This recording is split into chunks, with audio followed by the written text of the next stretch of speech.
I do want to mention a man who's done a very good job for us, Dr. Robert Redfield, was totally misquoted in the media on a statement about the fall season and the virus. Totally misquoted. I spoke to him. He said it was ridiculous. He was talking about the flu and corona coming together at the same time.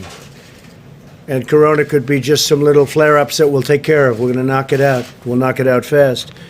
But that's what he was referring to, coming together at the same time. And I think rather than waiting, I'd ask Dr. Redfield to come up and say a couple of words just to straighten that out, because he didn't say it was a big explosion. The headline in the Washington Post was totally inaccurate. The statement wasn't bad in the Post, but the headline was ridiculous, which is, as I say, that's fake news, and CNN is fake news like crazy, and they had just totally the wrong story, which they knew.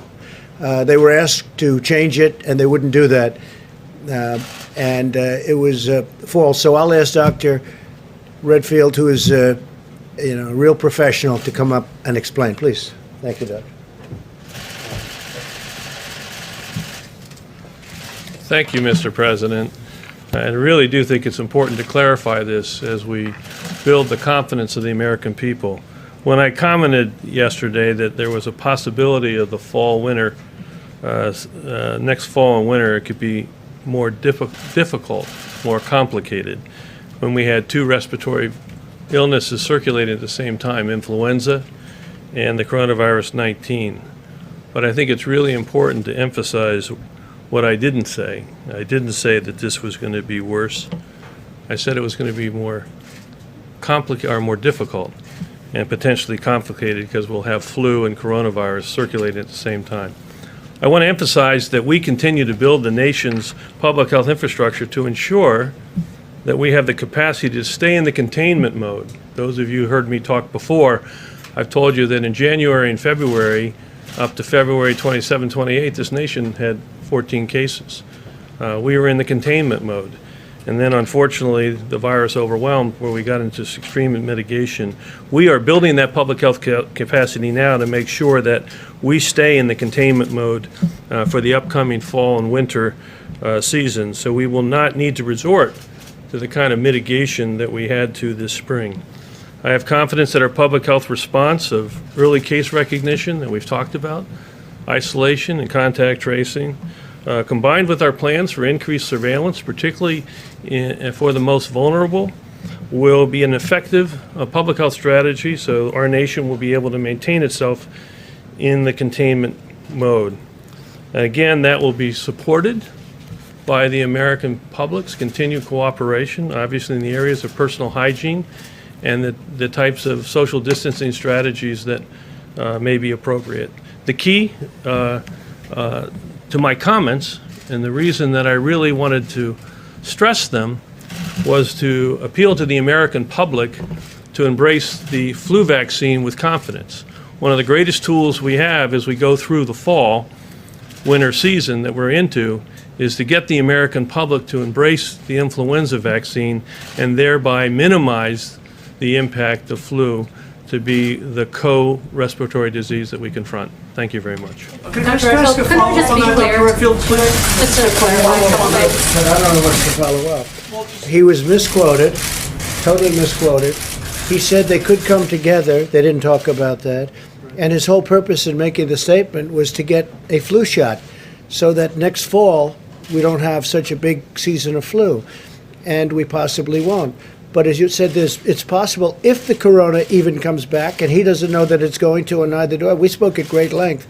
And I think the doctor will speak if you'd like to continue, but we may have some embers, and we're going to put them out, of corona. But we may have a big flu season. But that's different. Flu is very different from corona. Can I ask you a follow-up question? Yeah, go ahead. Okay, sure. so Dr. Redfield, the Washington Post, which you did the interview with them, they quoted you as saying there's a possibility that the assault of the virus on our nation next winter will actually be even more difficult than the one we just went through. And when I've said this to others, they've kind of put their head back. They don't understand what I mean. We're going to have the flu epidemic and the coronavirus epidemic at the same time. Is that what you said to the Washington Post? Yeah, that's what I was trying to say to you just a minute ago, that the issue that I was talking about being more difficult is that we're going to have two viruses circulating at the same time. This spring that we just went through, February, we had a benefit of having the flu season ended. So we could use all our flu surveillance systems to say, whoops, this is coronavirus, we need to focus. Next fall and winter, we are going to have two viruses circulating. And we're going to have to distinguish between which is flu and which is the coronavirus. And so the comment that I made, it's more difficult. Doesn't mean it's going to be more impossible.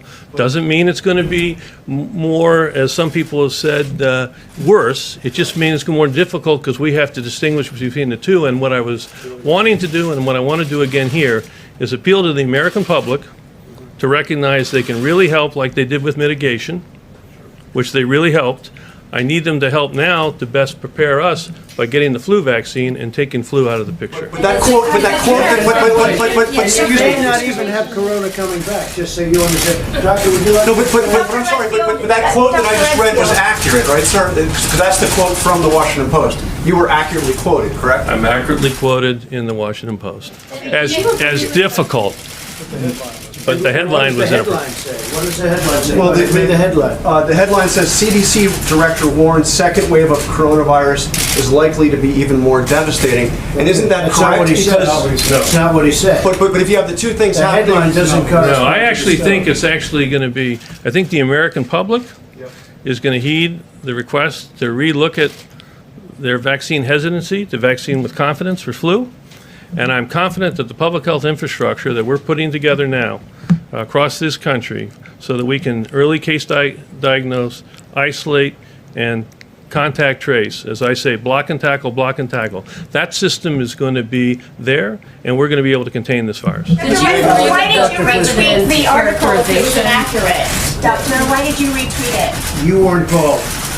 So we talked about this yesterday when you asked me this question, and someone I think used the word devastating. And I want to really, again, emphasize to the American public that when we first interacted with this virus for the first time in the February and March timeframe, we didn't have an understanding of its transmissibility, all of its symptoms. We do now. And I think what we are building together when we talk about the public health infrastructure, it is very much working on the surveillance piece. But I think we also know the strength of the American people and their ability to immediately understand how to protect themselves with not touching their face, making sure that they're washing their hands. But the other piece I wanted to talk about, and we mentioned yesterday also, that we have this summer, while we have flu surveillance that we can utilize and syndromic management that we can utilize, we have all of that time to prepare clearly the testing algorithm that you would need in a flu potentially if COVID came back. Potentially. And so we are preparing for that potential right now. And I think we spoke to you all about that and talked about how we're not only preparing for today and tomorrow, but we're preparing for 6 months from now, 3 months from now, and making sure that all of these pieces are in place. I think what Dr. Redfield clearly was asking for, just like we asked for every American to follow the guidelines, he's saying please add to that guidelines getting your flu shot and making sure you're Wouldn't you say there's protected. a good chance that COVID will not come back? We don't And know. or if it comes back, it's in a very small confined area that we put out. Well, Got it. the great thing is we'll be able to find it earlier this time. And I think that's what we're talking about. We'll find those cases earlier. So what Dr. Redfield said, we would be able to stay in containment phase. And what we're also hoping, and we talked about this about 4 or 5 weeks ago, that we're hoping that the flu infections also go down because people are much more aware of respiratory illnesses and how to protect themselves. We want you to get your vaccine, but we also want to also protect individuals from getting the flu because of the vulnerability we know in certain populations to flu and the devastating outcomes to flu. We could prevent and decrease both of those things. So I think we are assured that the CDC is putting in place today what we are going to need in the fall so that we can stay in containment if potentially the virus comes back. And if it comes back, though, it won't be coming back in the form that it was. It will be coming back in smaller doses that we can contain. But what the doctor was saying, and I spoke to him at great length, he was saying if it should come back together, now you have a flu and you have the embers of corona. But in my opinion, from everything I've seen, it can never be like anything that we've witnessed right now. Would you say that's the correct statement? Absolutely. It's nothing like what we're talking, what we've just gone through, we will not go through. You could have some embers of corona and you could have a big flu system. And if they combine, if they come together, it's not great, but we will not go through what we went through for the last 2 months. Yeah, Mr. President, Is that a correct statement? I understand that the United States will certainly be more prepared in the fall, but how can you say that you know it won't come back in the same level that it has today? What it is estimated, it might not come back at all, Jeff. It may not come back at all. He's talking about a worst-case scenario where you have a big flu and you have some corona. And if it does come back, it's not going to come back, and I've spoken to 10 different people, not going to be like it was. Also, we have much better containment now. Before, nobody knew about it. Nobody knew anything about it. We understand it.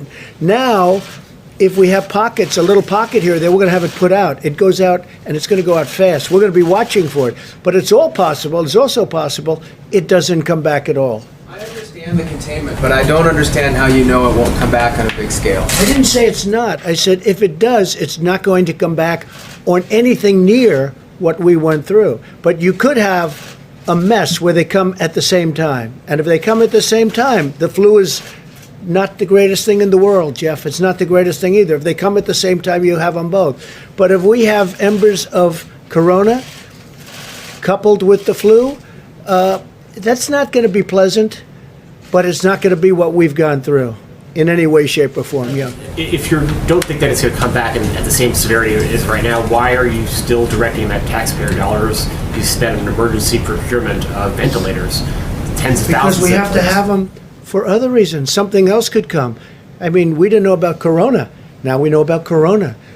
But look at what happened. And now we did have the H1N1 swine flu. We had that. We have other things that have happened. We had various forms of flu, but nothing like what we've had here. Nothing at all like what we've had here with the virus. But something could happen. I think that the stockpiles, we're making hundreds of thousands of ventilators right now. Nobody writes about that. You know, at the one time, all they talked about was ventilators, right? Because you didn't think it was possible for me to solve that problem. And I solved it, and nobody can believe it. I just spoke to world leaders today who desperately need ventilators. They said, the job you've done, and we're sending 500 to Mexico, then another 500 to France. We're sending some to Spain. We're sending some to Italy. We have them, they're being made by the thousands. And world leaders, I spoke to Prime Minister, I went through a lot of different calls today. I won't even tell you. But I can give you a list if you want. But I went through a lot of calls to a lot of leaders, spoke with Pakistan. They would like to have some ventilators. We're going to get them some ventilators. But they all said to me one thing. It was incredible that you solved the ventilator problem, because that was a big problem. The testing problem, we've done more than any other nation in the world. Go a step further. If you added up the testing of every nation in the world, put them together, we've done substantially more than that. You people aren't satisfied. So let's say we had 350 million people in the United States, right? Let's say. And if we gave every one of those people a test 10 times, so we give 350 people a test 10 times, the fake news media would say, where's the 11th time? He didn't do his job. Trump didn't do his job. Because you have a lot of bad reporting out there. It's very sad. And it's so bad. That's not true. Well, you're one of the leaders of the bad reporting. No, but that's not true. Okay, let's get on to another subject. I wanted that to be cleared up. If you want, we can get onto it later, but I want the Vice President to speak. But you ought to get the news accurately. You ought to write it. If you take a look at what you wrote about the ventilators, and when we became the king of ventilators, we're making different factories all over ventilators by the thousands. In fact, Mike got back from Wisconsin. First thing he did, he called up. I said, how's it going? He said, you're not going to believe. He just saw a plant, a factory, where they're making ventilators. I think I can say the words were unbelievable. He said it was unbelievable when he saw the quality of the equipment, the professionalism, a tremendous number of, how many workers would you say were there? over 550. They doubled production and are about to triple production. Nobody thought this could be done. The fake news was very unhappy that it was done. But you guys don't ask me about ventilators anymore. Who's unhappy that ventilators Everybody, are being made? because you never mention it. You never mention it. There's no stories. What a great job we've done with ventilators. We're now supplying ventilators all over the world because no other country could have done what we did. And you should say that's a great story. Instead, you say Trump was slow or slow. We were so fast. Plus, we put the ban on so much earlier. When Nancy Pelosi, as an example, you don't say this, when she's having her rally in San Francisco, in Chinatown, in San Francisco, nobody wants to say that. If we didn't, and Dr. Fauci said this, if we didn't close our country to China, we would have been so infected like nobody's ever seen. When you saw the chart, and we were at the top of the list in terms of success, nobody wrote it. I said, where is anybody going to use that chart? Nobody wrote it in terms of mortality. You saw that. Nobody wrote it. Germany and our country, the most successful in terms of mortality. Nobody wrote it. It would be great if you wrote the truth, but let's get on with it because I want Mike to speak and then we'll take some more questions on the assumption you'd like to, and I think you probably will.